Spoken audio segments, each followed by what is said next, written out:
Білесіздер ме, 1984 жылы мұсылман дзюдоист жапондық дзюдоисттен жеңілді. Өйткені ислам діні жаралы адамды жаралы жерінен ұруға жол бермейді.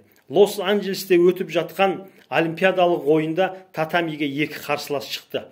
Жапондық Яхусиро Ямасита мен египеттік Мухаммед Али Равшан. Жапондық спортшы жарақат алған еді, тіпті оң аяғынан әрең қозғалатын еді. Күрес барысында Равшанның тренері оң аяғынан тұр деп айғайлап жатты. Солай жасағанда жеңіске қол жетіп тұр еді. Бірақ египеттік спортшы олай жасаудан бас тартты, нәтижесінде ұтылды.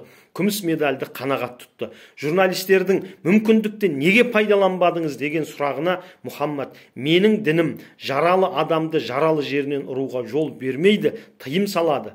Мен жаралы ауырып тұрған аяғынан ұрғанымда ол мүгедек болып қалуы мүмкін еді. Тіпті алтын медаль үшін де мен олай жасамас едім, деп жауап берді. Зал тік тұрып құрмет көрсетті. Ал халықаралық әділетті ойын комитеті оған жыл спортсмені атағын берді. Кейін Равшан Жапонияға барған кезінде оны патшаларша күтіп алды. Равшанның бұл әрекетін естігенде бүкіл әлемнен мыңдаған адамдар ислам дінін қабыл етті.